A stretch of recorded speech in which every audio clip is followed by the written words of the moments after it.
Good morning. It's August 2nd, 2022. Welcome to Triggered. I'm Cory Morgan.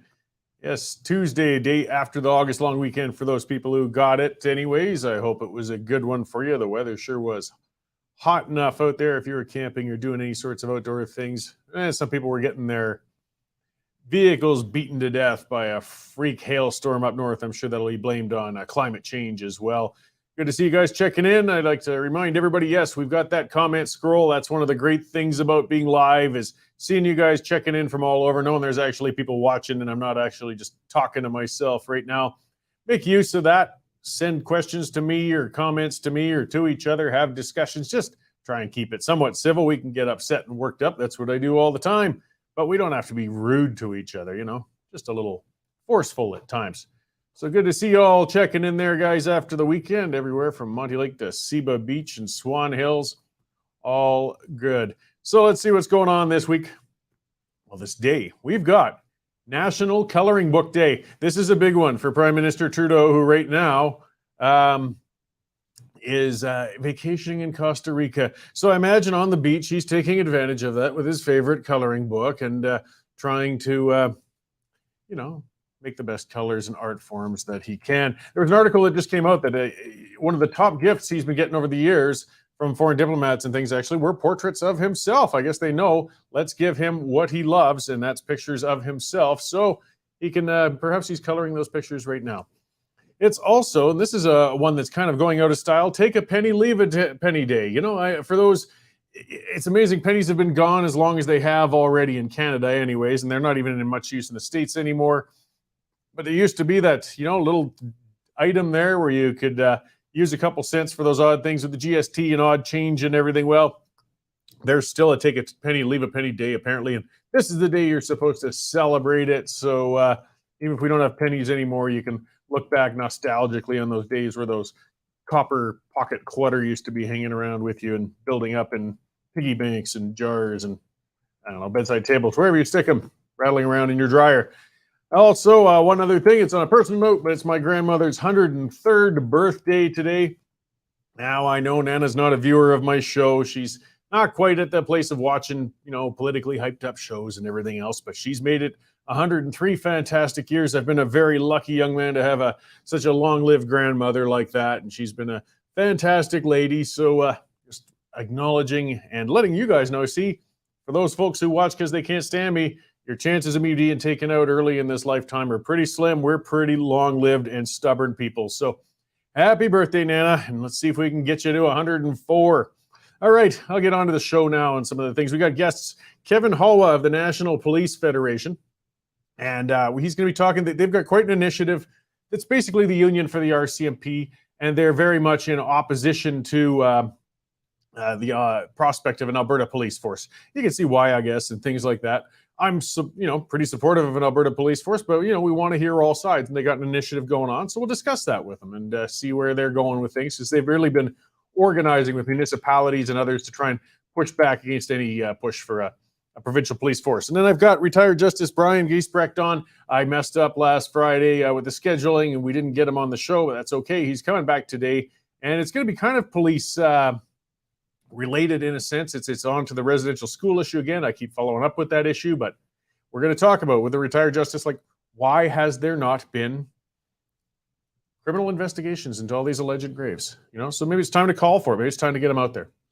All right, let's see what I'm going to get going on today. Well, it's a municipal thing. I got my inspiration as I walk to work. Well, the last part anyways. I can't walk from Pritis. One of the most common things I used to hear from visitors to Calgary was how impressed they were with how clean and safe the city was, particularly the downtown. And having traveled extensively during my time in the oil field, I had to agree.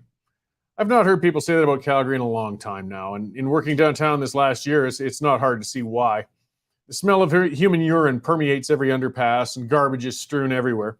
Parks have full-time security personnel working within them as they supervise people scattered along the benches in various degrees of inebriation if they aren't in the middle of openly consuming hard drugs.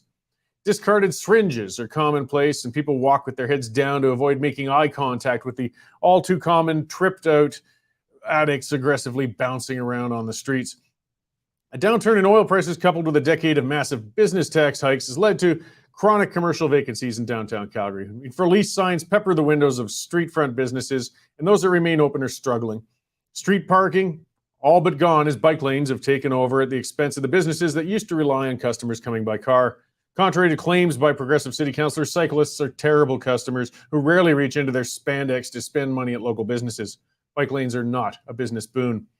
Calgary's transit system has been given away to addicts and criminals. Years of permissive approaches to disorders allowed disruptive elements to take over the system. And while City Hall is constantly decrying the lack of ridership on transit, they also refuse to crack down on the crime in the system. It would run contrary to their defund the police attitudes.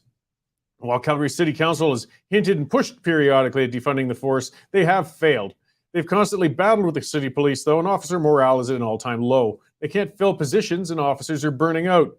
Crime's rising in the suburbs as criminals use the empty LRT system to travel into residential areas to commit property crimes. And then we got this urban density-focused City Hall trying to fight consumer demand and cork outward growth. And this just led to a flight of both commercial enterprises and people to counties outside of the city limits. The most frightening thing of it all is this is just the beginning. There's a long way to go down yet, and there's living examples right now just south of the border. Just look at every American city, and I mean every one of them, where it's dominated by progressive governments and policies. San Francisco, human feces is a common sight on the sidewalks, and thieves walk into businesses and just take items without fear of legal repercussions. The soft-on-crime approach has predictably become an abject failure, but the city stubbornly sticks to it. Portland had some residential areas become virtual war zones as squatters have occupied private rental properties, and the law won't evict them. Landlords are desperately trying to sell at massive discounts if they can find a buyer at all. People residing within private homes in the problematic districts have taken to barricading themselves in their homes at night and keeping the arms handy. Just Google it. You'll see the articles. It's unbelievable. And Portland used to be such a nice, peaceful city. Minneapolis, they defunded their police force. It was a catastrophe. People basically begged for the return of funding, and it was brought back, but the cost was done, the damage was done. Minneapolis is also dealing with homeless encampments and high crime. Chicago, look at it, again, a war zone with more murders per year than the entire country of Canada. These are all progressive cities. Calgary, Edmonton, and Regina aren't nearly in the shape of those cities yet, but they're on their way. City councils in all those cities are parroting the same progressive lines that civic politicians did in all those American cities. At least the American politics, they can be forgiven, and given some slack because they hadn't tried this stuff before. Canadian municipal leaders can't use that excuse. We're heading into a recession, and we're in the grips of an opioid addiction crisis, and things are going to be getting rough and fast. There's no simple answers, but a degree of increased crime and homelessness, it's pretty much inevitable. We need to make efforts to contain the disorder rather than enable it, though. When addicts take over public transit stations as they did in Calgary, the city needs to step up and clean them out rather than close the stations to the public as they did. When property crime is increasing in the suburbs, we need to increase the police presence and follow through with charges, not keep talking about defunding police. When businesses are fleeing the city has to re-examine its high-tax, high-spending models. Cities like Calgary might be doomed to swirl a progressive toilet of disorder and crime, but at least nobody can pretend to say they didn't see it coming. It's going to be one of those opportunities where I say I told you so. All right, enough of my nagging and telling. So let's talk to our news editor, Dave Naylor from the newsroom, and see what else is going on out there. Hey, Dave, how's it going? Good morning, Cory. Happy birthday to your grandmother, 103. Wow. Yes. Did she get a card from the Queen? She got something when she turned 100. I don't know. Right. Yeah, that's what I'm thinking. Right? Yeah, my grandfather turned 100, and he got a card from the Queen. So it's it's a nice milestone and a nice keepsake to have. Yeah, especially, putting up with jerky kids and grandchildren like she has. Yeah, I had a great relationship with all my grandparents, and I was very fortunate to do so because they made a big impact on my life, and I feel sorry for those people who don't have such a relationship. Yeah, no, we're lucky. We gotta never take it for granted. Exactly. Very busy news morning, Cory. Got a shocking story up from our Christopher Oldcorn about a police investigation into 18 complaints from a Saskatoon Christian Academy. All sorts of stories of students being beaten, and in one case, basically kidnapped and given an exorcism. So there's some shocking details there. It's all in the hands of the Crown Prosecutor's Office now, and Saskatoon Police say the investigation is still open if more students want to come forward, more than the 18 that currently have. We've got a story from our young Jonathan Bradley, who this weekend went to a gay bar drag event, family drag event. 80 people, kids as young as 2, were in attendance for the drag performance.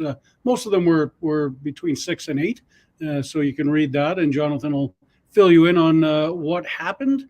A group of U.S. healthcare workers in Illinois have settled for a $10 million payment in a class action suit against the healthcare unit forcing mandatory vaccination on them. So they went to court, and it was ruled unconstitutional. So they're celebrating with a $10 million payout. Our Linda Slobodian's got a very good column on the woke attitude and basically anti-white attitude that's permeating the Canadian Armed Forces at the moment. She's got a hold of 6 months worth of internal emails in the armed forces, and it's very interesting to read some of them. Arthur Green, our legislature reporter, has got a story up there from Brian Jean vowing to get tough with Quebec if he becomes premier. And our Mike Thomas has done a story on Nancy Pelosi, basically saying a big FU to China. And she has just landed about an hour ago in Taiwan for a very controversial visit that will sure inflame the situation in the Taiwan Strait, Cory. To come, we're just working on a story. You may have seen the reports this weekend on the fairly large $250,000 bonus that our Chief Medical Officer, Dina Hinshaw, got last year. I think it was $227,000 to be exact. So Melanie Risden is garnering reaction from the Taxpayers Federation and Danielle Smith and Brian Jean. And I can tell you, Cory, no one is overly thrilled with that amount of a bonus. No, that's a pretty healthy amount. I mean, it's just unimaginable they get bonuses in at the level that we don't even make in our regular salary. But it's quite a hit of stories to get the blood pressure going this morning, Dave. Yep, it's a good morning, and I'm sure it'll continue on through the afternoon.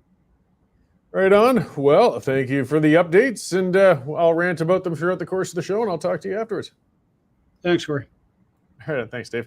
That's our news editor, Dave Naylor. Sorry, I was a little distracted. Yes, we do seem to be under quite a spam attack with these commenters coming in there. I'm sure you, Nico, and I are blocking them as fast as they're posting, but they're really coming in there, so it'll probably pass in a little while. So yes, lots going on out there in the news. Just that reminder to everybody, the reason we have so many stories, so many reporters and all that coming out is because you guys have been subscribing in droves. We got thousands of subscribers. We don't take tax dollars. We refuse to. And it keeps us independent. And that's what's important. That's how we can report on these things that the mainstream media doesn't like touching. If you haven't subscribed already, guys, get on there, westernstandard.news/membership. It's $10 a month, $99 for a year. Well worth it. We're not asking for charity. Like I said, I always say that we're selling a service. You get, what you used to pay for a newspaper subscription or what some people pay for a video game subscription, and it helps us maintain and expand and keep up with this independent media. So if you haven't subscribed already, get on there and do it, guys. And if you have already, thank you very much. It's appreciated. And the other way we pay our bills, guys, is with sponsors. And we have Liberal Tears I'm drinking. This is from the Resistance Coffee Company. These guys were sponsoring us before, and I've had their coffee before. You might remember me talking about it on the show. Are you tired of having leftism rammed down your throat everywhere you turn? Are you frustrated by businesses you support giving money to lefty causes? Well, Resistance Coffee Company is here for you. Now you can enjoy the wonderful taste of fresh roasted coffee with the knowledge that your money isn't funding leftist causes. In fact, Resistance Coffee gives 10% of every purchase to organizations that are fighting for the constitutional freedoms of Canadians. And if you go to resistancecoffee.com/triggered, you get 10% off in your first order. And it's good stuff, guys. It's not just me saying that because they're a sponsor. We've been drinking it. We've been grinding it. It is very good coffee. And their names are fantastic. And I mean, they give to things like the JCCF, a great cause. And yes, we got this Liberal Tears cup I can drink from. That's their medium roast. They've got Defund the CBC. They got Empty Promises. That one I think is great. That's their decaf, of course. And another one, I think it's the light roast. I'm not sure, but it's called Tree Hugger. Go to resistancecoffee.com, guys. Order some. Get 10% off by putting Triggered in that code there. And you'll see, they'll deliver to your place good coffee, supporting good causes. And as John Williams saying, yeah, Starbucks all unionized and everything. To hell with Starbucks. Go to Resistance. It's not just making a statement. As Tyler's saying, yeah, their coffee's actually good too. So you don't have to force yourself to drink it or anything like that. Man, I don't know what is going on with these spammers today. But we'll keep knocking them down there in the comments scroll, as irritating as they are. Yeah, there's quite the stories on the Western Standard right now, though, as Dave was bringing up with that,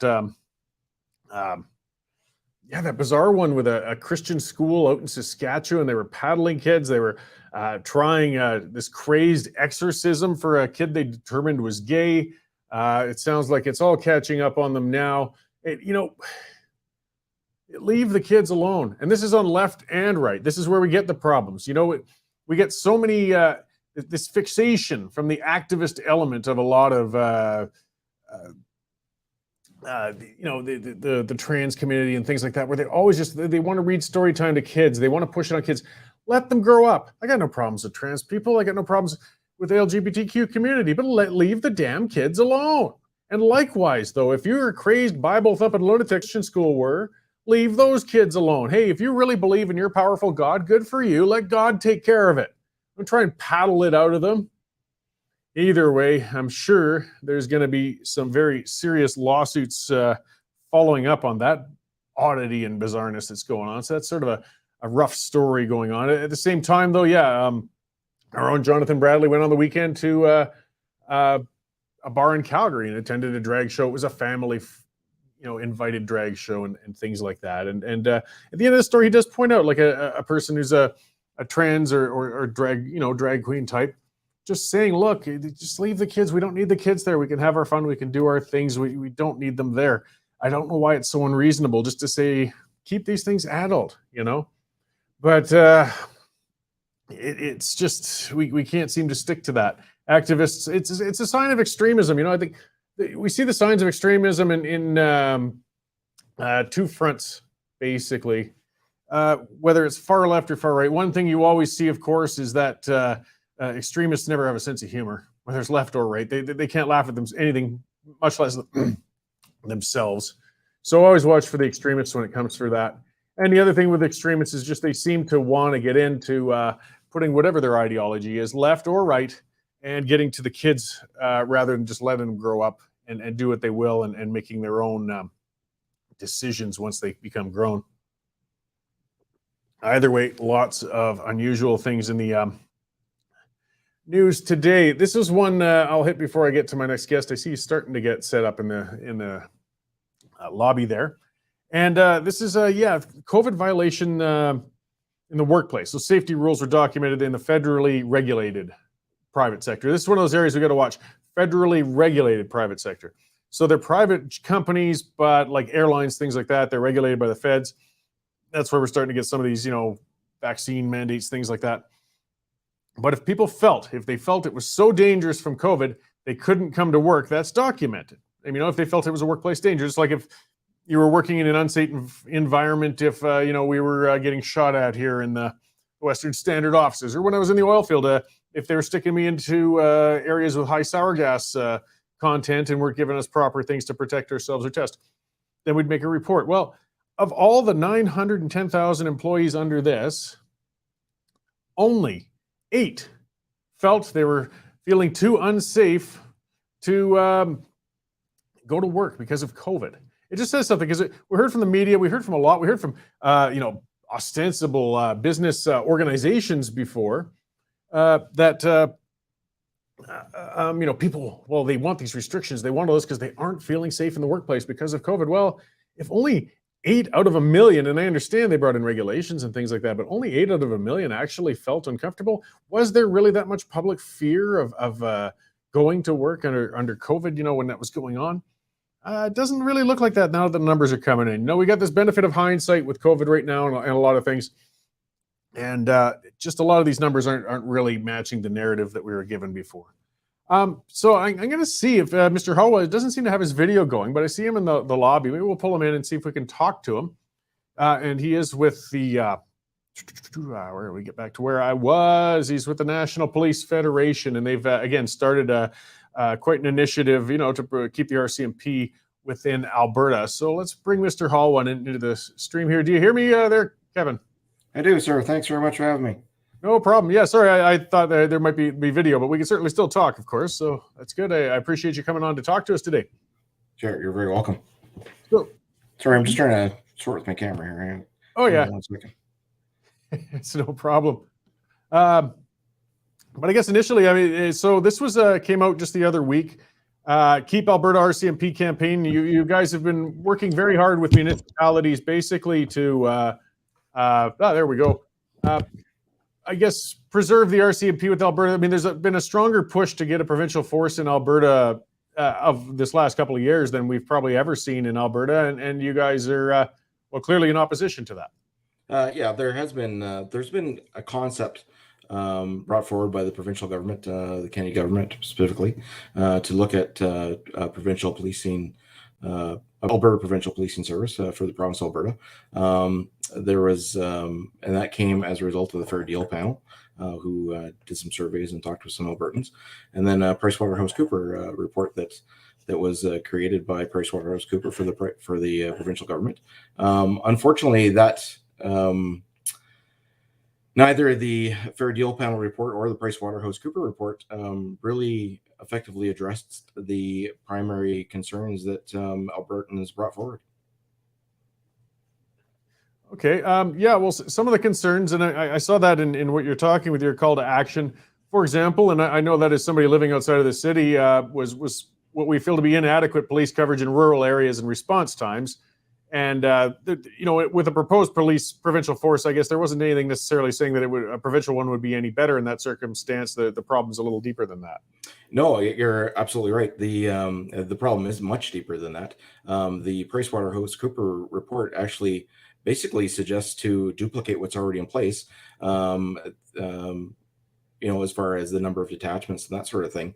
However, Model A of the proposed plan actually calls for about half the number of fully trained police officers. So how half the number of fully trained police officers remotely could address things like response times is beyond me. When we're talking about things like response times, obviously we are also in the same breath talking about the number of police resources to begin with to go to those rural areas. And that is the number, the size of the force right now under the Provincial Policing Services Agreement. And again, that's the contract that the Alberta government has with the government of Canada to provide policing for services for the province. The number of those police resources to respond to those calls in the far reaches of the province, that's controlled completely and 100% by the provincial government. It is the provincial minister that decides what the makeup of the force is. And under the contract, if the provincial minister wants to increase those numbers, he can do so by filling out a form and advising the commanding officer of the RCMP in Alberta that he wants to increase the numbers of police officers, let's say by 200 members, whatever it is, decide where those places want to be. And then by the contract, the government the Canadian government, that is, has 12 months to provide those resources. So if we want to resource or increase resources, I should say, into those rural areas, that can easily be done. But it's one of those things that unfortunately the RCMP seems to take the brunt of as far as slow response times when there is slow response times, and I don't agree that there always is slow response times. As far further you live away from the pizza place, the longer it takes you to get your pizza as well. It's not that much different than with policing. But those number of resources, those are completely under the purview of the provincial government and not the RCMP. Yeah, so I mean, going beyond, and we'll go into the costs a little bit too, because that was some of the stuff in the reports and the transition and things like that. But a lot of the motivation for people pushing for provincial forces is a feeling that, and we've seen sort of a recent example possibly coming up in the news of direct federal interference in RCMP operations and the politicization of the force. And I mean, hey, I guess there's no guarantee that a provincial force would be immune to such things as well. But that is a serious concern for a lot of people on the ground. And they sometimes feel that the RCMP might be representing Ottawa more than local interests, how would people be more comforted in that front? Well, it's another great question, and I'm glad you brought it up because that's another comment that's often made by the provincial government. And let's be clear, it is just not true. It is not factual at all. Article 6 of the Provincial Policing Agreement clearly states that the provincial policing priorities come from the provincial minister. Period. Full stop. That's where the priorities come from. Ottawa looks after, under the provincial policing agreement, Ottawa looks after some of the administrative type portions of it. But as far as the boots on the ground stuff, the stuff that affects everyday Albertans, that comes from the provincial minister and nobody else. Any thought that there is influence from Ottawa as far as what is important and what is being enforced and what is being investigated in the province is simply not true. Okay, and then as I said, I live rurally, though just outside of Calgary, but it's just a matter of jurisdiction. It's kind of frustrating. The average police response time in my area is 40 minutes, even though I'm 10 minutes from the city, but that's because Turner Valley is our detachment. They only have so many officers. I understand that. They got a lot of area to cover. Yes. Foothills County is very large. Yeah, I got robbed a couple of times with the pub I owned, and I got a lot of interaction with our local RCMP over the course of that crime wave.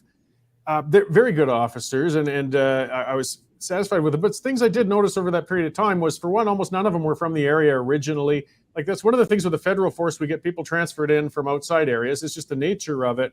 But does that potentially cause a bit of a hindrance in, I guess, interaction or knowing about the local issues, things such as that going on, whereas a homegrown officer might not have that difficulty?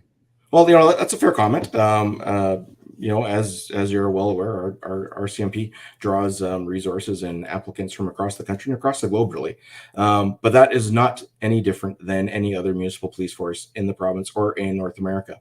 Both Edmonton and Calgary, who I always use to compare because they are the largest of the municipal forces in the province, they not only draw from other parts of the country, but across the globe. They both have a very large foreign recruitment program where they will go across to places like the London Met and Scotland Yard and those sort of places, recruit trained police officers and bring them back to Calgary and Edmonton to serve. That is not unusual. It's the same thing, OPP in Quebec, those sort of places, provincial police forces, they draw from resources from other places of the province. No question about it. But you also bring up a very good point. And I think it would, to reasonably expect a young member to join police service and do his or her complete service in a very small community in the province was not only not beneficial to that community, but also not beneficial to the member. There becomes it's, for example, if you need to get better at or you want to develop a aspect of First Nations policing and develop that repertoire of your skill sets, there not all places in the province are you able to do that just because there is not that community to work with. If you want to develop your skills as a inland water transport operator, well, you can't do that in many places in Alberta, a lot of places in Alberta. Change is good. Change develops people. And as a result, those new people that come in, they also have new skill sets to bring to those communities. There also becomes the issue of, do we really want the same person policing the community for 25, 30 years? That works fantastic when all the stars align. But I'll tell you, that's very often not the case. And not only does it become miserable for the community to be stuck with a police officer that does not jive well in the community, but also it becomes very frustrating for the police officer that's not happy there as well. And it's just bad for everybody. Sometimes change is good. Change is good, and it develops skill sets and brings in a new fresh set of eyes, if I can use that term. Okay, so in jurisdictions where there already are, provincial forces, as you mentioned, with Quebec and Ontario, there still is an RCMP presence, though, and they still take part in those provinces, right? Yeah, from a federal standpoint, so federal policing, they would. But as far as provincial mandates, none. They wouldn't be doing any of that sort of stuff. So the bulk of what an everyday person would see, you wouldn't see that from the RCMP. It's the federal members in the RCMP are working on larger federal projects, international terrorism, border integrity, that sort of thing. They're not the members that are going out and investigating your break-in and your robbery to your pub. that you mentioned. Yeah. Okay. So with the costs, in that study that came out, saying that the transition costs could total what 366 million over 6 years and such, but would that still, be a sunk cost initially and could conceivably, I guess ironed out over the time? Well, that's we need to be clear. So the $366 million, that's the estimated transition cost for Model A, which is the cheaper of the two models that proposed. That's if it's on time and if it's on budget. To not to belabor the point with Surrey Police Service, for example, but Surrey Police Service originally estimated their transition costs or one-time transition costs at $19 million. They have ballooned to well over $85 million. For those of your listeners that are good at math, that's a little over 400% overrun. So if we're even remotely as close to being as accurate on the provincial policing transition, you could easily see that number be over $1 billion. Make some more comparisons. City of Surrey, we're talking about population of about 500,000 people, give or take a little bit, as opposed to 4.4 million people in Alberta. One location as opposed to 117 locations. You can quickly see how transitioning an entire province would be much more complicated, and as a result, I would suggest even easier to be cost overrun. But that's that $366 million in Model A. And again, that's the model that called for about half the number of fully trained police officers. That's just the one-time transition cost. We also have to include or consider the federal subsidy or the federal portion that is paid for the provincial policing services, which currently right now is 30%. So under the provincial policing services agreement, despite whatever the number that 30% works out to, the federal government agrees to pay year after year after year 30% of that provincial policing costs. If any of your listeners have had the opportunity to travel some of the highways in Alberta over the last year or so, you may have seen some of our billboards that said $165 million reasons, 165 million reasons to keep the RCMP. Well, in full fairness, when we had those billboards commissioned, we underestimated the cost. Thankfully, to the benefit of PricewaterhouseCoopers, they've crunched the numbers a little better. We've since confirmed those numbers. And if we were to do those real billboards again now, they would say $185 million reasons to 185 million reasons, to keep the RCMP. And that's where that 30% comes from. In 2021, the 30% subsidy worked out to $185 million to the province of Alberta. That's $185 million that taxpayers like you and I did not have to pay. $185 million that could be spent on other things that actually could reasonably affect the public. It's we talked a while ago about increasing police resources. Conceivably, you could put a police officer in every street and corner and every township and range road, but it won't make a lick of difference if we don't have the commensurate services in the other aspects of the criminal justice systems to deal with those issues. If we don't have enough judges, if we don't have enough crown prosecutors, if we don't have enough courtroom space, if we don't have enough parole officers, probation officers, et cetera, to actually deal with those offenders, it's all for lost. Because as you know, we have only a certain number of time. And I say we, the criminal justice system, has only a certain number of time to get a person through the criminal justice system before the charges need to be withdrawn under the Jordan decision from the Supreme Court of Canada. So, you also have to so when we get back to the costs, we also have to consider that 30% subsidy. Now, that was $185 million in 2021. What does 30% work out to in 2022, 2025? Who knows? Is it 200 million? Is it 210 million? I don't know. But the point is that the second that we move away from the RCMP providing the provincial police services for the province of Alberta, that 30% is gone, never to return, and that's the difference has to be made up by the taxpayers of Alberta. Yeah, so has there been I should know this actually, but there hasn't been anything formal in starting to move towards a provincial force yet. There's just been a lot of discussion. Has your organization been invited to participate in those discussions or deliberations? Well, that's we will speak with whoever would like to speak with us, and that's why one of the reasons why I'm happy to come on your show. We have conducted a series of town halls across the province from one corner to the other, and met with basically anyone that was able to work the internet and say, I want to attend, more than welcome to come. And we had people from our sessions come from government, come from Ma and Pa Kettle and the general citizens, as all the way up as far as MLAs and ministers show up to our sessions, and they're always more than welcome to come. The provincial sessions have not been quite as public. They have met with some municipality leaders. I understand that the more recent ones sessions being conducted by Minister Shandro have been a little bit more open as far as dialogue goes. But the ones previous to that, of course, we weren't invited. We weren't allowed to attend. We were more than willing and wanting to attend those sessions. We weren't allowed to or weren't invited to. I understand the first ones.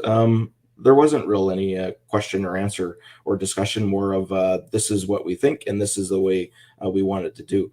My understanding from speaking with some municipal leaders, the more current ones conducted by the now Minister of Public Safety, the now Public Minister, Minister Shandro.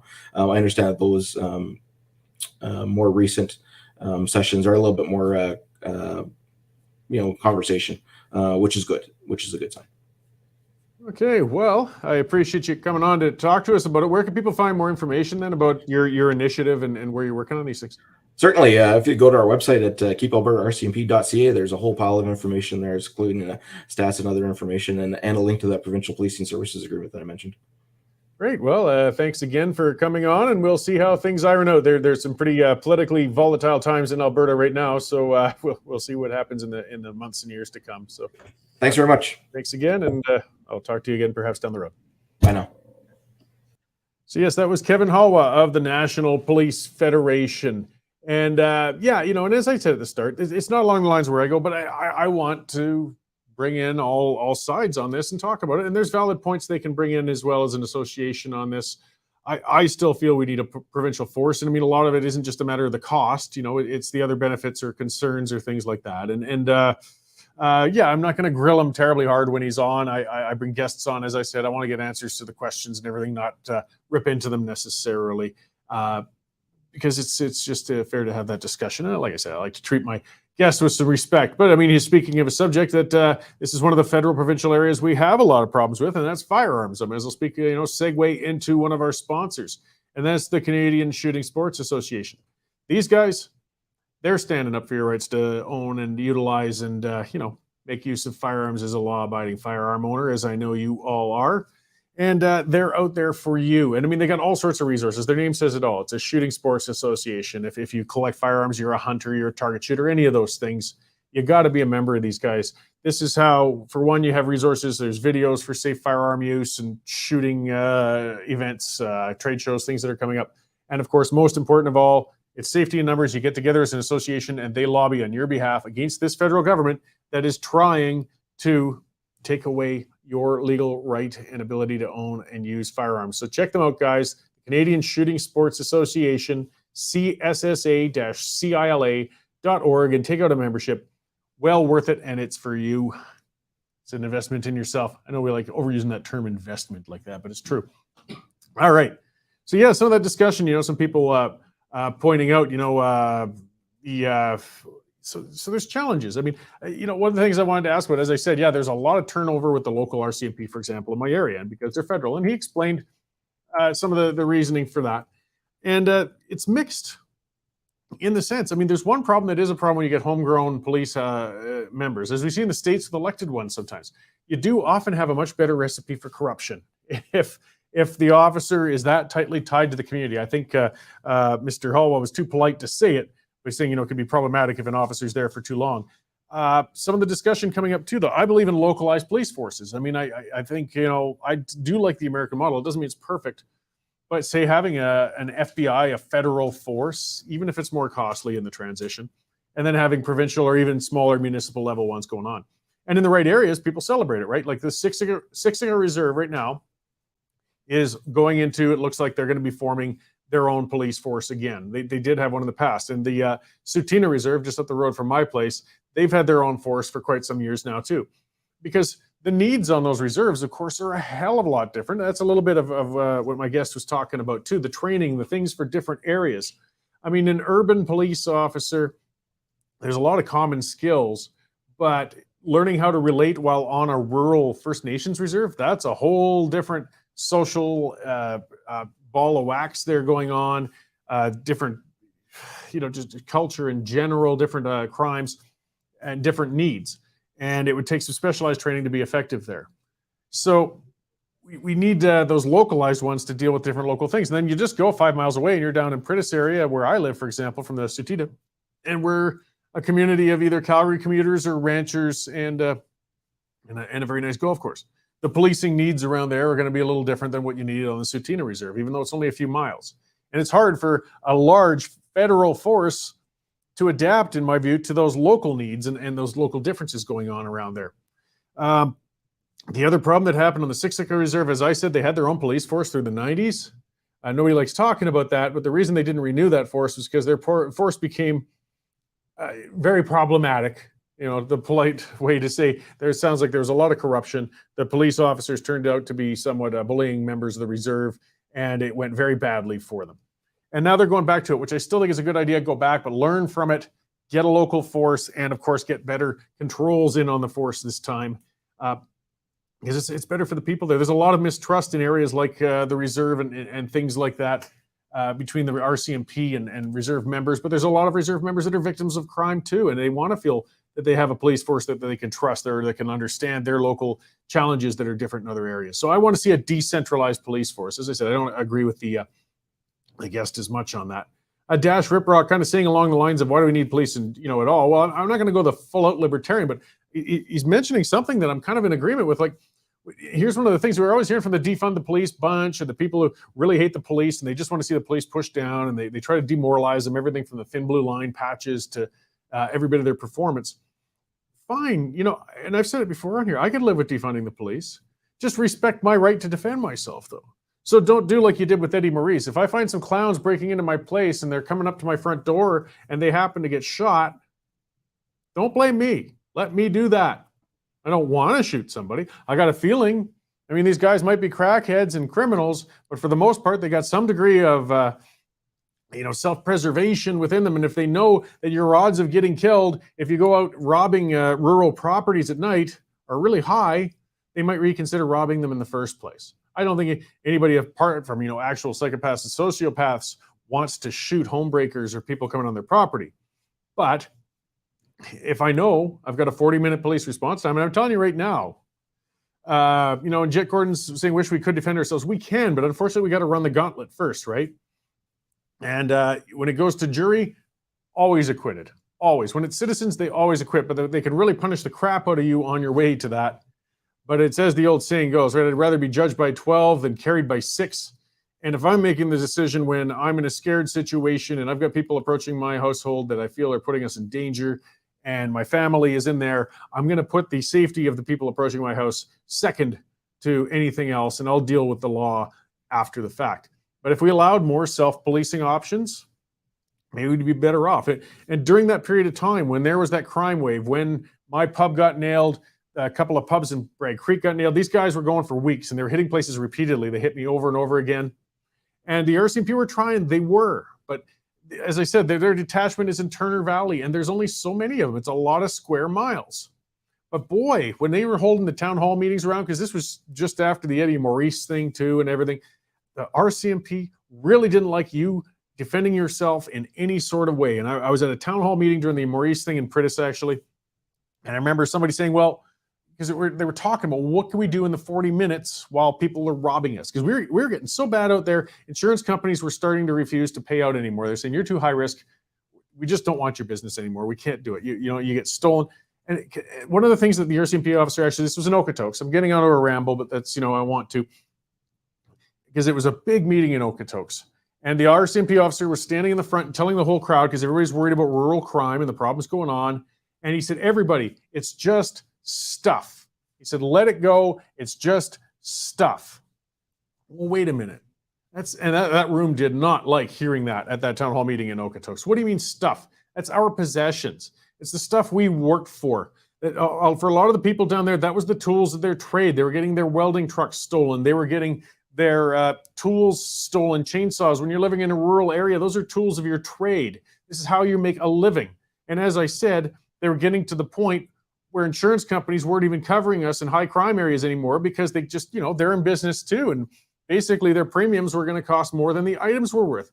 But they're telling you just to let these guys keep victimizing you and stealing and it just bugs me when I say that word the way he said it, stuff. No, I have the right to protect my stuff. I put a lot of energy into buying that stuff. I need some of that stuff. Who are you to tell me to let it go because some crackhead feels they want my stuff more than I should have it? It doesn't mean I want to go out on my doorstep and start cracking off shots every time some idiot's trying to steal the change from the cup holder in my car or something in the night. But we have a right to protect not just ourselves, but our property. And we do have that right. It's just that they do not like letting us exercise it. And just going a little further, in a further town hall meeting, because people kept asking, well, okay, we have 40-minute response times. We're getting robbed all the time. What do you want us to do? What can we do about it? We'll just call 911 and wait. Well, that's not good enough. And some people were saying, well, what if I sent my dogs on? They say, you'll be charged with assault. Another guy said, what if I shot their truck with a paintball gun so they're easier to catch? He said, you'll be charged with pointing a firearm. He said, it's not a firearm, it's a paintball gun. It's no, in Canada, the way it works is if it's perceived as a firearm, you will be charged as with a firearm. The term I used with what the RCMP were telling us at that time was to call, cower, and pray. Because that's all you were allowed to do if you listen to the ones coming out to talk to us. If you got people breaking into your home in a rural property, even if you know you got a 40-minute average response time, you call 911, find somewhere to hide in the house while you're on the phone, and then pray that the officers get there before whoever's coming in actually comes into your house, or pray that they're not planning to come in and assault you or rape you. I mean, that's part of the stage. You're supposed to respond with equal force. Well, you don't have time when the guy's rushing your doorway, as happened with Eddie Maurice, for example, when he had his 3-year-old in the house. And that gentleman got shot. You have time to ask, pardon me, sir, were you just coming in to rob me a little, or were you going to rape my children? I just need to know so I can determine my response to you. No, you don't have time. You have to make your mind up at that time, and you put the family first. So if we want to defund the police, I don't think most of us want to. We can improve the police, but defunding, I don't think is an option. We've got to allow people to protect themselves and their property more. That's just the way it goes. And as I said, if you look it up, we do have those rights, and it isn't a right for anything. Somebody comes on your property and asks directions, you shoot them, you're going to go to jail, and you should. But you do have a right within reason to defend your property and yourself. And the police do not like you using that right whatsoever. They jealously guard that. And they don't want vigilantes. They don't want things getting totally out of control. But, how far can you let it go? How many losses do you expect citizens to take before they finally stand up for themselves? They have to. Another thing that the guest also pointed out, though, and it was very valid, is the issue with the justice is a lot deeper than just, the police resources in rural areas and their ability to respond. We've got a backed up court system. We've got a revolving door court system. We've got repeat offenders coming and going. I mean, I've told that story a number of times about my bar being robbed. And then when those guys finally got caught, they got released on bail immediately. And while they were on bail, one of them blew his friend's head off, rolled him in a carpet, and threw the body off a bridge. He got 8 years for that because he pled it down saying it was an accident. Yeah, he accidentally rolled him up and chucked him off a bridge. The other one shot a guy he felt was coming on to his ex-girlfriend, led him out into a field out by Airdrie. He just got his sentence recently. I think it was a sizable one in that case, but he went and shot the guy in the back of the head, execution style. These were dangerous guys, and they all had long, long criminal records. And we kept releasing them, and finally they got released to a point where 2 people died in 2 separate incidents. Can the police be faulted for that? No, they can't keep somebody in if it's not legally justified. So we've got much bigger issues going on than just the policing. Policing is one facet of it, and it's an important one. But we've got other things as well. Sylvia saying, can't lay the whole blame on addicts. Sorry, actually, most of it is. I mean, that's a lot of the core of the problem. Almost every one of these repeat offenders, when you see them, and when you see them arrested, for one, I mean, they're always charged with breach of cognizance or something like that, basically saying they were on bail and they'd already been arrested and released before. And almost always they were in possession of a controlled substance, which usually is meth or fentanyl or something of the sort. We've got an epidemic going on there. And that's, again, another big, complicated area which the police are sort of powerless to deal with. All they can do is try and protect us how they can. But as this is going on then, and if they have limited resources, well, then we should be allowed to protect ourselves more within reason. And we are. But, you don't want to have to spend 6 months in and out of court to defend yourself because you made a momentary decision to protect your family first, as Eddie Maurice did. And he was finally, again, acquitted. But, it wasn't even acquitted. They just dropped all the charges because they realized when it looked like he was going to go to jury, it just wasn't going to happen. Either way, it's a big, long, complicated discussion. So I'll bring in Brian Giesbrecht for a nice, simple discussion on an easy issue, and that's Indian residential schools and graves and a possible police investigation into what's going on there, because that's a frustration. But thank you for coming on today, Brian, and I'm sorry I messed things up on us last Friday there. Oops, I think we have you muted. Just get your sound going there in a second. Should just be the mute button. Oh, can't unmute. Okay, you just have to, there's a button somewhere there, Brian. You got to unmute it. And we'll be able to hear you. Ah, there we go. Can you hear me now? I got you now, yes. Okay, sorry about that. Yeah. That's all right. Okay, so we've got you back on, and you know, it's just been this ongoing issue, particularly with the Pope's visit, and we're seeing a lot again on the whole Indian residential school issue. What I wanted to talk about, there's lots to talk about, was part of, and speaking of the RCMP, why hasn't there been an investigation, or, you know, shouldn't we be demanding an investigation then, if indeed that we feel there's bodies that have been buried from murdered children?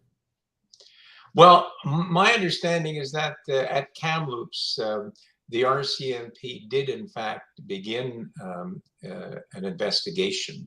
And then, and I don't know all the details of this, Cory, but it's a very serious matter. Apparently they were personally contacted, I believe, by the former TRC chair, Murray Sinclair, who basically told them to lay off. And amazingly, they did. Now, this is, I don't know all the details of this, and I don't want to give any misinformation, but that is my understanding. Now, this, to me, it seems like a very serious business. If the RCMP are contacted by somebody who says, well, please lay off this murder investigation for whatever reason, the RCMP would normally simply say, I'm sorry, we'll just do our job as we see fit. And that didn't happen in this case. Now, there is a call to action in the TRC report that basically says, well, Indigenous communities should be able to do their own burial site investigations. Well, that makes a certain amount of a sense if you were looking for ancient relics or something like that. But if we're talking about an allegation of what is really a mass murder here, 215 secret burials by night, where somehow the Catholic clergy, this would be the priests and nuns who were at the Kamloops school, had somehow caused the death of children, and then somehow decided they would be secretly buried with the help of 6-year-olds. This would be the biggest crime in Canadian history. And of course, the RCMP should immediately go into the area. They should secure the area and then do their investigation. After all, some of the people, these 6-year-olds that apparently were forced to dig graves, well, goodness, they would still be around. I don't know how old they would be, but they would still be around. Obviously, these supposedly occurred in the 1950s and 60s. So some of these people would be alive. Why the RCMP have not actually properly investigated, I do not understand. And I think Canadians should demand that the RCMP do their job, take over the investigation even at this late stage, and that would definitely involve securing the area properly and then excavating if they believe that there was enough evidence. Yeah, and just to clarify a little more, one of our commenters, Paulette Burgard, saying what is TRC, and that's the Truth and Reconciliation Commission, right? Yes, that's the Truth and Reconciliation Commission, which reported in 2015. And I can just jump right into the genocide question if you want, Cory, because we've had so much of that now in the news, and I think some simple facts would be useful for your viewers, and I'll try not to give many numbers here, but we have the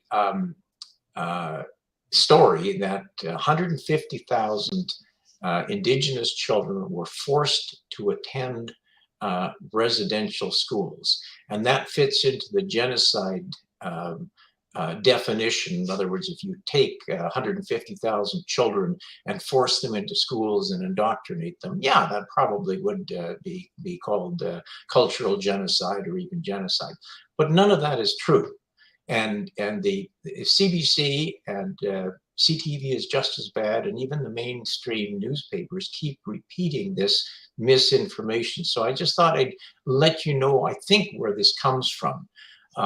The TRC, that is the Truth and Reconciliation Commissioners, made a speech to the United Nations a number of years ago, before the TRC hearings even began. And there they said 150,000, for 7 generations, 150,000 Indigenous children were forced to attend residential schools. And then they went on to list all the terrible things that had happened. This is in advance of even doing the hearings to get the evidence, which is shocking in itself. But every part of that statement is not true. In the first place, the idea that every Indigenous child that went to residential school is just demonstrably false. Here are the figures. In the peak years of enrollment, 1/3 of status Indian children went to residential schools. And in some of the years, beginning and later, it was as little as 1/6. So you could say between 1/6 and 1/3 of the status Indians went to residential schools. But if you're talking about Indigenous children, which includes Métis and non-status and Inuit, the percentage is much lower than that. It's actually between like 1/12 and 1/6. And if you want to get go further into how many were Catholic, about half of the students were Catholic.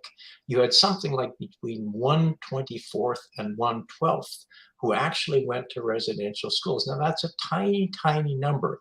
And you have to ask yourself, well, how could you possibly make a claim that there had been a cultural genocide or genocide when so few of the children actually went to the schools? But it gets worse, because the idea that these children were all forced to attend is nonsense. And I'll not go into too much detail here, but Cory, before 1920, there was no compulsory attendance at all, mandatory attendance for status Indian children. This means that a parent, an Indigenous parent, was not under any type of legal compulsion to send their children to school. And yet at least some of them did. Some of the parents chose to send their children to day schools. Some chose to send their children to residential schools. And many Indigenous children, most at that time, didn't go to any school at all. So that was complete choice. The Catholic parents would choose to send their children to a Catholic residential school. Protestant parents, because most Indians were Christian at that time, Protestant parents would choose a Protestant school. So that was not forced. These parents were under no compulsion at all. Now, after 1920, there was compulsory attendance. By that time, there was compulsory attendance in all parts of Canada. And the law said that an Indigenous parent, or pardon me, a status Indian parent, had to choose either a day school or a residential school and send their children to one of those schools. And the only people that were actually compelled to send their children to a residential school were those that did not live near a day school. So that's where the law stayed. And it is completely false that all of these children were forced to attend. We have applications. My group has many applications which were made by Indigenous parents that were refused. That is, the the residential school said, sorry, we're full. We just don't have enough space for you. These are parents that wanted their children to attend. And before you ask another question, let me just give you one example that comes to mind that makes this very clear. In the 1930s, the Cross Lake Residential School was burned to the ground in Manitoba. Probably Manitoba's worst crime of all time. 12 Indian children were killed, and one nun was killed. And the federal government, this was the Depression, didn't want to rebuild the school for money reasons. It was going to be expensive. And so the school was not reopened, and the parents started sending their children to the day schools. Well, the parents, these are the Indigenous parents, got together and they signed a petition and presented it to the federal government demanding that the school be rebuilt. And they explained in that petition that day schools were simply inadequate in not providing the quality of education for the children that they felt was necessary. And after receiving that petition, the federal government did go and rebuild that school. So that is absolute proof that the Indigenous parents were very much involved with the education of their children, and in some cases, in many cases, preferred residential schools to day schools. And maybe I should just let you ask some questions and jump in here, Cory. No, that's all right. And there's so many numbers and things going around right now, a lot of exaggerations. And actually, I got a correction sent to me by Jaime Rubenstein, who I had on the other week, because I had my numbers mixed up with how many children perhaps, because some did pass away while in the care of residential schools. And the number from the Truth and Reconciliation report anyways is 832. And again, this was over the course of the better part of a century, and with 150,000 children. So, and in times when mortality was unfortunately a lot higher for children than today. So again, we're not getting into the realm of genocide, even if people like lightly throwing that term out there. No, and the 832 is even very interesting. I know there are a few hundred that died in hospitals afterwards, and there were other numbers that they sort of arbitrarily added to that list. But it's really important to understand that most of those 832 died of tuberculosis, and they had that tuberculosis when they first entered residential schools. That's the evidence of Dr. Peter Bryce, who is usually quoted on these things. So the important thing there is disease was an unfortunate fact of life in those days, and it was very sad that the disease death rate on reserves was far higher than in the general population, and that naturally follows that it would also be far higher in residential schools.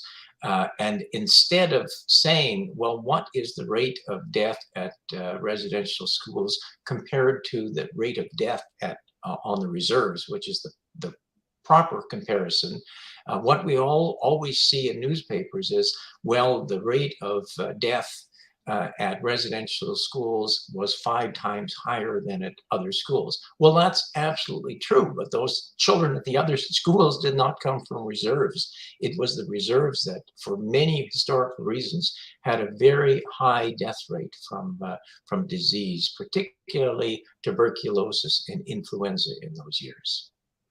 Yeah, so kind of pivoting back, to the apparent or alleged 215, or I see they've even sort of backed down and said, well, maybe it's 200.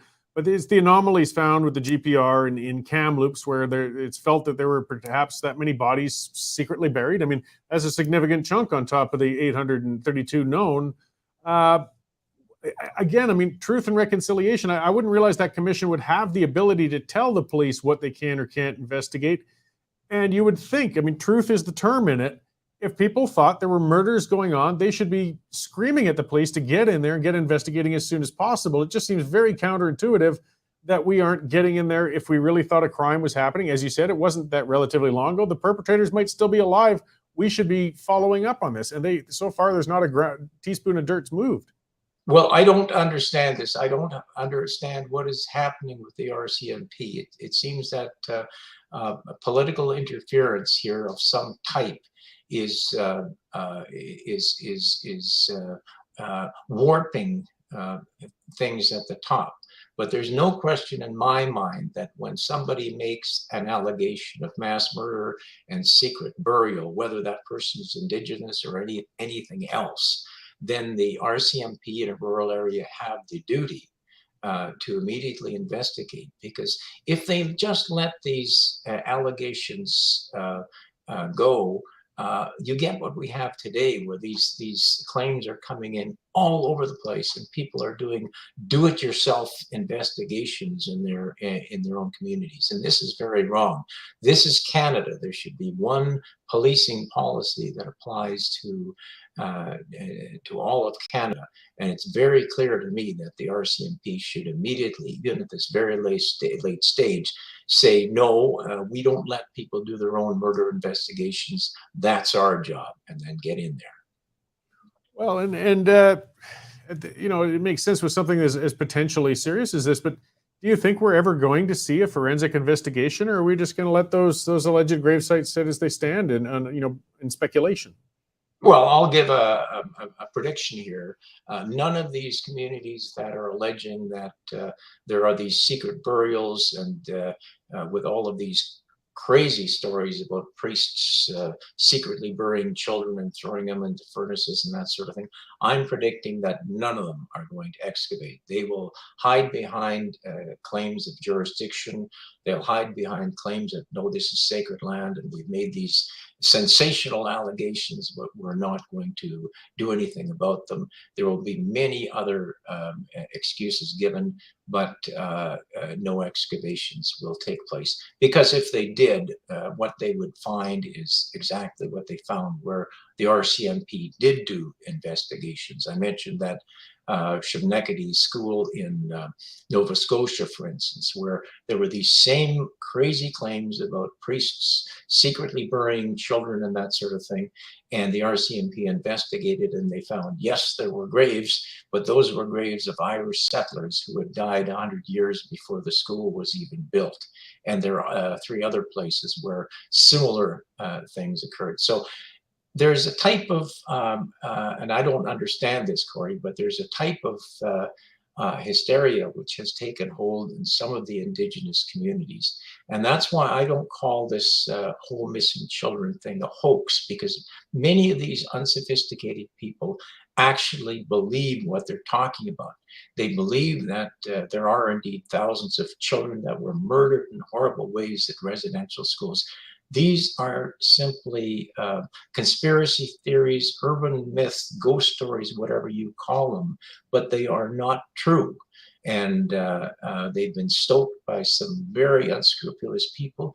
And now we have people who I call genocide hustlers, who are determined to label Canada as a genocidal nation, which it is not and has never been. So there's simply some very bad information out there, and for reasons that are not clear to me, the mainstream media seems to be to feel no obligation to start reporting on these things honestly. Yeah, well, we are seeing at least more reporting coming out and more calls, you know, questioning the official line. I mean, we heard none of that in the first 6 months because everybody was horrified and felt that, wow, if this is really happening, we certainly don't want to question it. But it's been 14 months. I mean, we need to see some resolution here. So I guess we just keep the pressure up and keep bringing it up until hopefully, as you said, you don't sound optimistic, but we can try and force the law to be applied and see what happens. Yeah.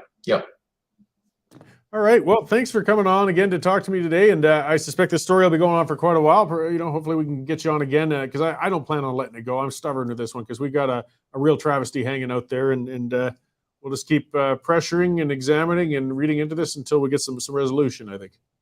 Yeah, and thanks for inviting me. And I would just invite watchers or viewers to check out everything I've said, but don't go to sources like Wikipedia and many of the other reports. Go to primary sources. Go to the actual government record so you get the straight information, because there's a great deal of misinformation on this field. Okay, thanks, Cory, and good to talk to you. All right, thanks, Brian. We'll talk again soon. So yes, that was Brian Giesbrecht.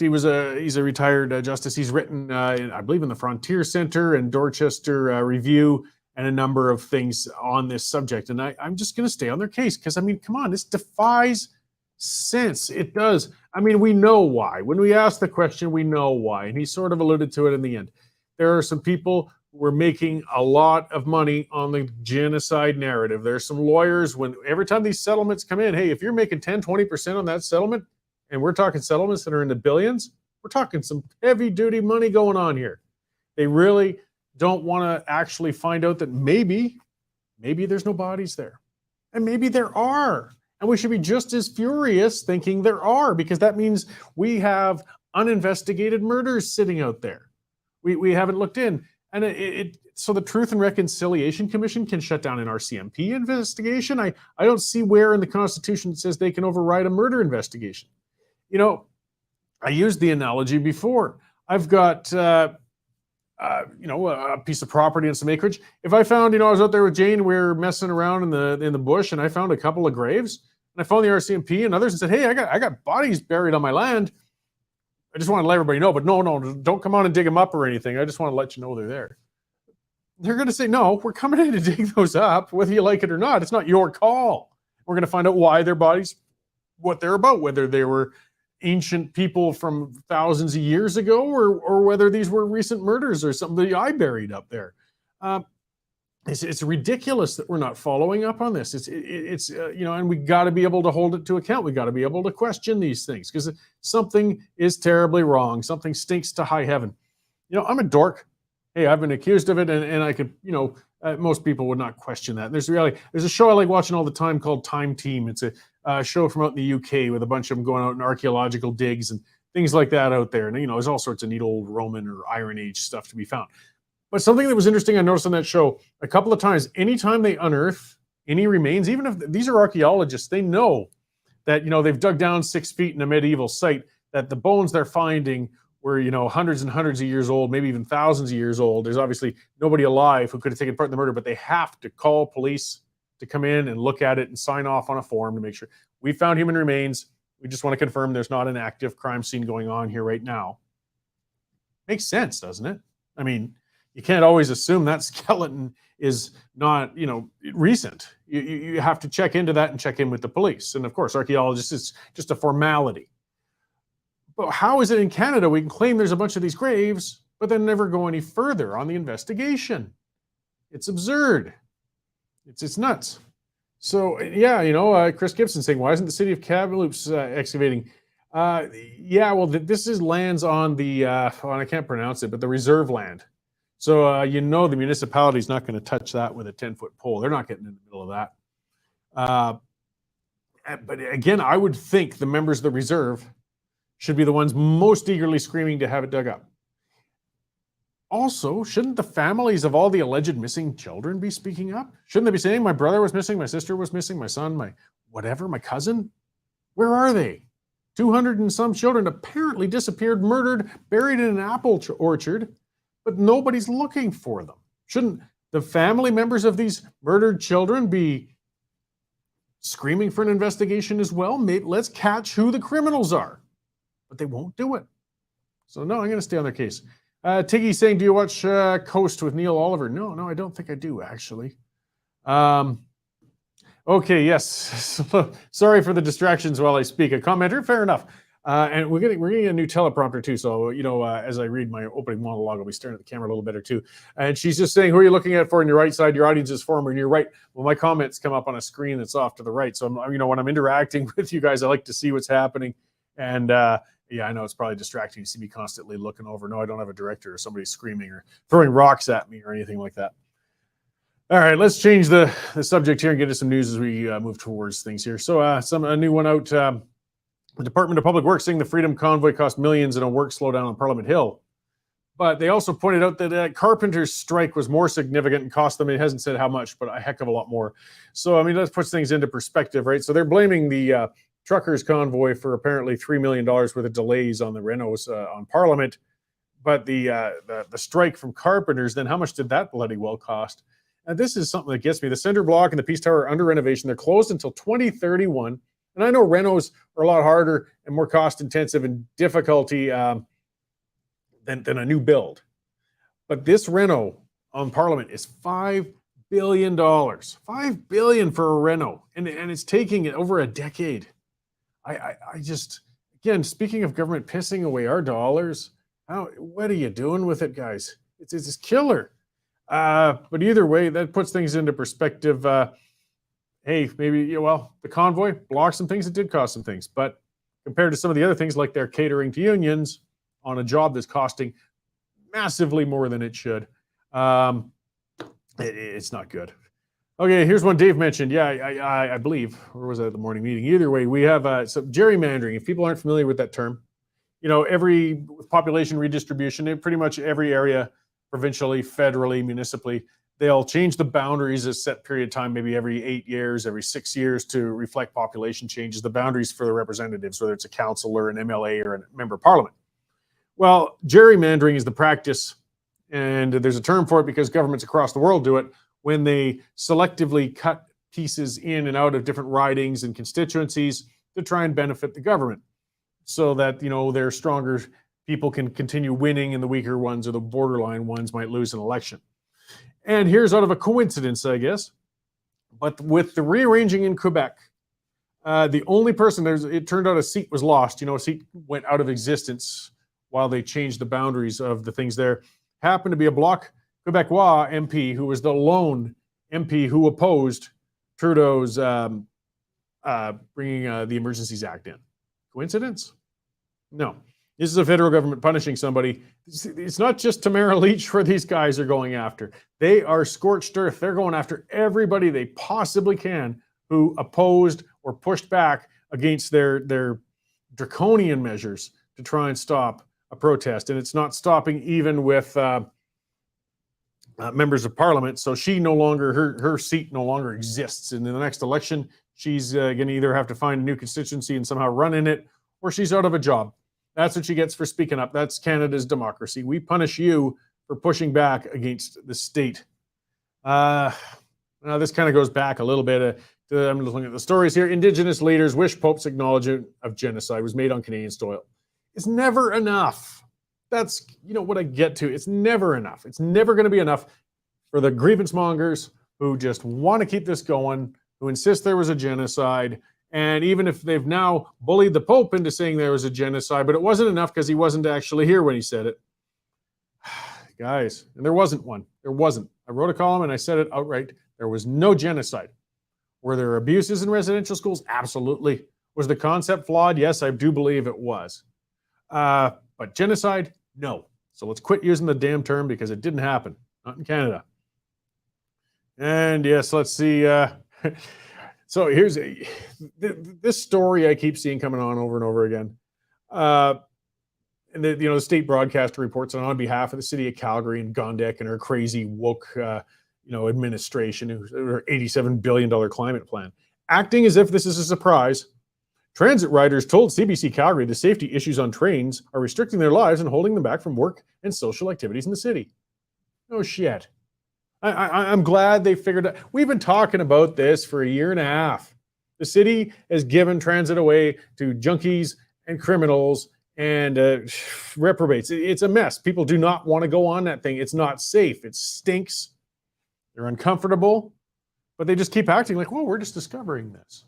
Hey, and the city of Calgary is offering discounts to ride the train through August and September because they think if we offer discounts, that's what'll bring people back on there. Even if it's free, I don't want to sit on there next to the guy talking at the clouds, pushing his shopping cart who just crapped his pants. I'm not going to do it. Free isn't enough. You guys have to clean it up, but they keep acting like they've just discovered. Really, people feel unsafe on there. Yes, of course, it does reflect a lot of the elitism. How many city hall members actually ride the train? How many leave and go walk around downtown? Go into an alley and smell how nice that is. Check out those little blue containers. There's your flag to watch for in Calgary streets. These are things I discovered, things I didn't know. I was in blissful ignorance in my younger time. There's these blue plastic little containers. They hold a liquid, and what they are is they're like a sterile saline type solution. So they're handed out to the junkies for when they shoot up, so that they can get good clean water, or to mix with their drugs to put the poison into themselves. And fine, fair enough. I mean, I do believe in harm mitigation, but of course they just chuck those willy-nilly. Now the syringes can be harder to spot, because they're white and they got a clear thing and stuff like that on the ground. So if you see those blue things laying around, watch your step, because somebody's been shooting up there, and there's a very good chance there's some syringes laying around. When I moved to Calgary, I lived downtown. I had an apartment I rented, had a great time. I partied on Electric Avenue, all that stuff. We never saw that going on. There were no syringes laying all over the ground. There were junkies all over the place. I mean, it always existed.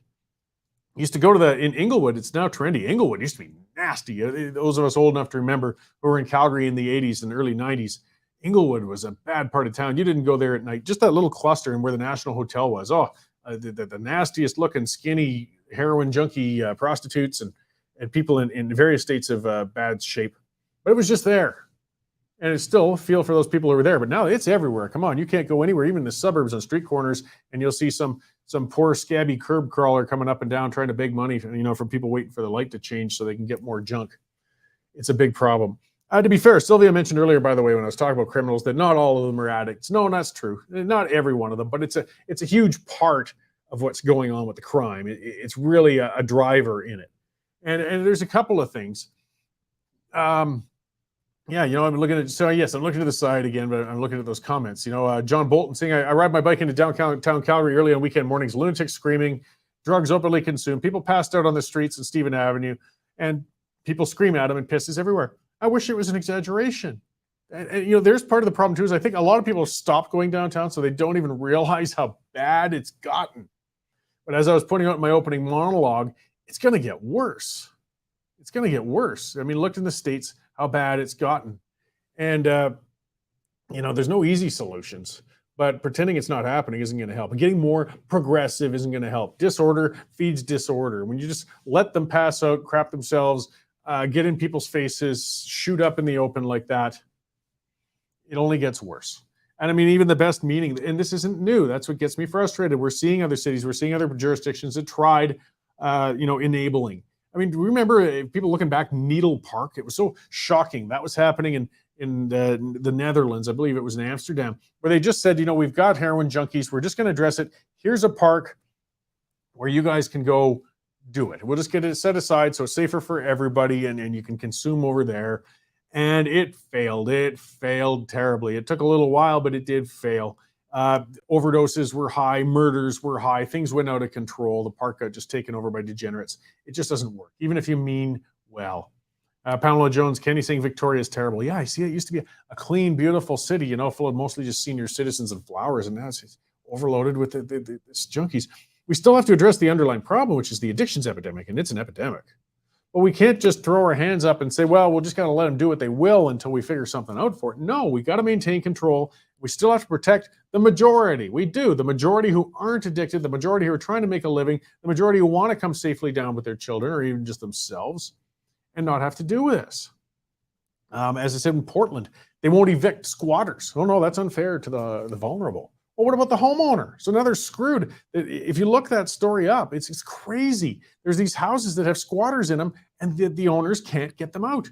They're selling them. They even say it in the ad. Yeah, there's some squatters in there, by the way. So they're selling somebody's house for like $180,000. It's probably worth $500,000 if it wasn't full of squatters. But the law won't protect them. So what are you supposed to do? This is how nuts it's getting, and we're moving towards that. Jane Price saying we need a tent refuge system for these people. Yeah, I don't know. You're right. Like, we need somewhere to put the addicts. And I don't know. Like, that's part of it. Kicking them off of transit, kicking them out of the areas where they don't belong. Fair enough, because we need those safe areas. But they're still there, and they still need help.